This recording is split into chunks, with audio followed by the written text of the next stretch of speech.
name is Chelsea and welcome back to my channel. For today's video, we're doing the Key Eff 2020 book tag.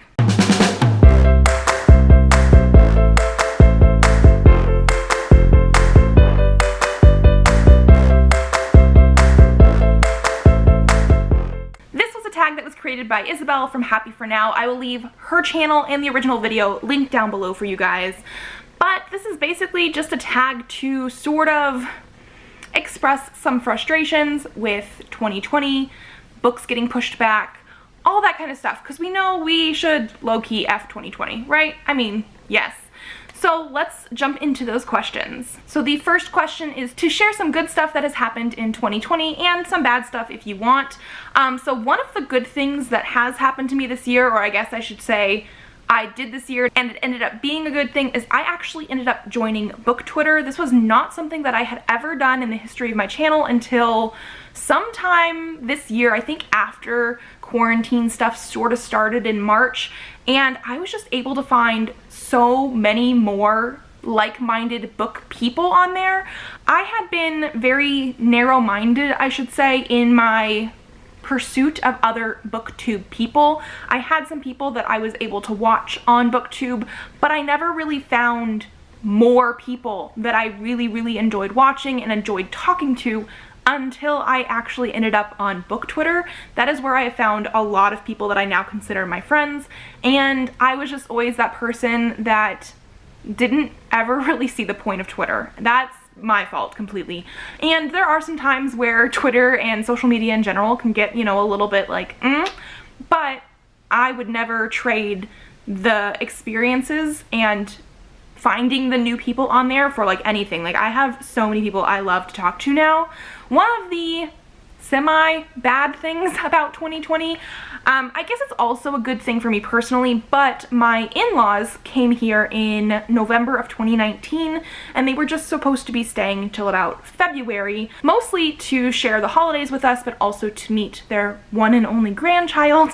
However, their tickets back to China, their flights back to China, have actually been canceled 3 times. They have new tickets now for November. We'll see if that still happens, but it's been canceled so often, so I definitely think it's a bad thing for them. They are tired of being stuck in our house and not at their own house. However, they've gotten to spend a lot more time with Presley than they probably would have originally. They have been a big ol' help for me personally here. My husband has also been working from home, so he is a big help. I feel like it's just a very different dynamic with the fact that everybody is stuck in this house at all times, compared to if my husband was leaving for work and that kind of stuff. However, they've been a great big help with Presley. I love the fact that they've been able to see him grow up more. They got to stay for his first birthday, they got to stay for first steps, they got to stay for first teeth, things that they might not have necessarily always seen.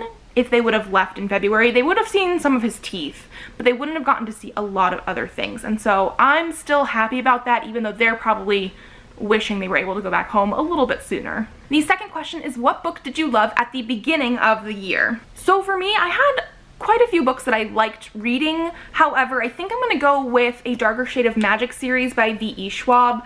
I read the entire trilogy back to back to back in February or March of this year, and I really enjoyed it. This is definitely a series that I feel like bridges that gap between like YA and adult. Before this year, I want to say I was mostly reading YA books, and this year I've started to read a lot more adult books, and I found myself enjoying them a lot more. And yes, some of them are, you know, harder to get into than others, but I felt like this was a very good gap for that. The writing style was very easy to get into. I loved the characters, I loved the magic system, and I just really enjoyed this book. Another one that I really wanted to mention is Dragon Age Tevinter Nights, and this is by a few authors, but I think it's edited by Patrick Weeks. I actually read this one as an e-arc earlier this year, but it did also come out earlier this year, and this is a short story collection that is supposed to sort of bridge the gap between Dragon Age Inquisition and the new Dragon Age 4 that will come out eventually. We as players don't know much about Dragon Age 4 yet, however, I loved what we got in this short story collection. There were obviously some titles that I liked more than others, but overall, I gave this whole book a 5 out of 5 stars because I just really, really loved it and loved being back in that world. I'm a sucker for Dragon Age and Mass Effect, the BioWare sort of games, and I loved that one. Question number 3 is a book you were looking forward to that ended up not being great. So this one was a little bit hard for me because I do feel like I was looking forward to some stuff in this year, but a lot of them ended up being really, really good. However, I think the ones that I'm going with are more that I was looking forward to a title that came out last year, but I also got an e-arc of the title that was coming out this year, and so even though I wasn't necessarily looking forward to the 2020 released one because I wasn't too sure about the author yet, both of the books ended up being 3 stars for me, so not bad, just not what I necessarily wanted, and that's going to be both Wilder Girls and Burn Our Bodies Down by Rory Power. I've come to the conclusion that I just don't think Rory Power's writing style and the fact that we don't fully get answers is something that I just don't jive with very, very well. Both Burn Our Bodies Down and Wilder Girls have a very sort of open-ended ending. Burn Our Bodies Down had more of a vague sort of writing style.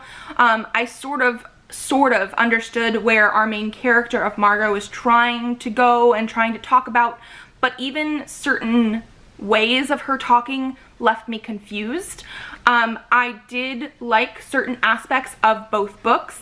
So there is a sort of mystery aspect in Burn Our Bodies Down that I guessed really early. However, there is some twists at the end, some like horror-y stuff at the end that I really thought was well done. And then for Wilder Girls, it had body horror, which I wanted to push the envelope a little bit more, but it also had a sapphic romance, which I actually did really like that part of. But the actual writing style and answers for both of those books were just not something that I liked as much, and so even though they're both 3 stars, they're not bad. They're just, I don't think, for me. Question number 4 is a book that surprised you this year. For that, I'm going to go with The Poppy War by R.F. Kuang. This is one of those things where, again, I was really into YA last year and before that in general, and I have read adult books before, but I feel like this was one of my first forays into real adult high fantasy sort of stuff this year, and I really enjoyed it. I really enjoyed the first 2 parts of this as well. However, the part that like surprised me started in part 3, where we really get to the war aspects in this book. We have a lot of trigger warnings for like war atrocities, rape, killing, mutilation, children in that killing part as well. So it definitely is something that hit me very, very hard. But I still loved the way it was written, the fact that this is a fantasy, but it also ties into actual Chinese history. I also loved the fact that our main character of Rin is not a character that I would necessarily connect to as being somebody that reminds me of me, because she is completely different than me. All of her decisions are things that I never would do, but she is also a very compelling character, and I just loved this. I loved the second one as well, but I think the first one surprised me more than the second one because I wasn't too sure what I was getting into when I first read this one. Question number 5 is a book you like that nobody else does, or they don't talk about it enough. And for me, I think I'm gonna go with Strangelove by Anne Aguirre. This is a sci-fi romance that I picked up this year. She is traditionally published in general for some of her books, but this one specifically is indie published, self-published, I believe it is, and I loved this one. I gave it 5 out of 5 stars. This one follows 2 main characters. One is Xyler, who is an alien from, I don't remember what the planet's name is, but then the other one is Beryl from Earth, and they end up in a sort of Bachelor meets Hunger Games setting where they have to compete against other people to mate with each other. I mean, the females, the mothers, because there are some people, some species that are not, you know, strictly male or female, they have to go do, you know, trials, and then the males, the fathers, I guess, have to go do other things, and then they can come together and try and do stuff that way. It was a very intriguing concept, but also it reminds me a lot of Mass Effect in the fact that Xyler is a little bit Garrus-like. I don't know how to explain that fully, like, unless you guys know Mass Effect, but I loved the, like, way his character was. He was not like the strong, manly man. He definitely has feelings that we get to discover as we read the books.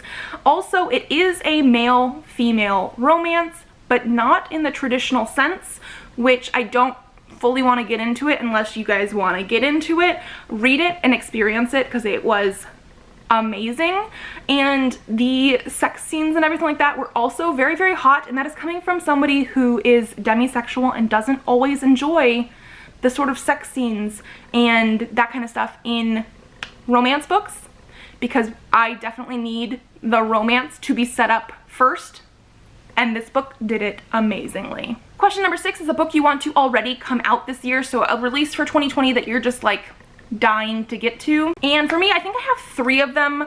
One is obviously going to be The Burning God by R.F. Kuang. It is the 3rd and final book in the Poppy War series. I know I'm probably going to be devastated, but I also know I desperately need it. I do have an e-arc of this, so I will be reading it shortly. It comes out in November, so I'll probably be reading it in October because I want to try to read it a little bit closer to release. But also we have Well Played by Jen DeLuca. This is the sequel companion novel to Well Met, which I actually read earlier this year, also really, really loved. But this follows other characters in the Ren Fair setting, and I'm ready for it. And then the 3rd one is Spoiler Alert by Olivia Dade. I don't know too much about this except for it is a plus-sized main character. There's something to do with fan fiction and cosplay, and the cover is gorgeous. And for whatever reason, I've never read an Olivia Dade, but this one, the like concept of it is getting to me, and I desperately need it. Question number 7 is, what book were you looking forward to that got pushed to 2021? At first, I really did not think I had an answer for this question. I did have some releases that I was looking forward to that got pushed to later this year. Like, for example, one was Dragon Age Blue Wraith that I think was supposed to come out in July. Actually ended up coming out September 1st. I've already purchased that. But I didn't think there was anything that I was actually looking forward to that was coming out in 2021 that got pushed that far back. However, I ended up looking on my Goodreads like right before I filmed this video, and I have found one now. So now I'm sad that I actually found one. But that is going to be BB Free by Gabby Rivera and Royal Dunlap. I actually don't know too much about this comic bind-up. However, I know Ashley from Bookish Realm has been reading like the single issues, I believe it was, and she really, really enjoyed it. And the concept that she pitched, I think it's some sort of sci-fi-ish graphic novel comic bind-up thing, I wanted to read. And I was pretty darn sure this was supposed to come out later this year. And from what I see from some people having it on their like future release bookshelves, it was supposed to come out like October, November, or December this year, so like late this year. It is no longer coming out until June 2021. I don't always like to buy comic issues, so I do like to wait for them to be in a comic bind-up volume, and I'm gonna still probably wait for that, but I have to wait so long now. That was not something that I really wanted to do.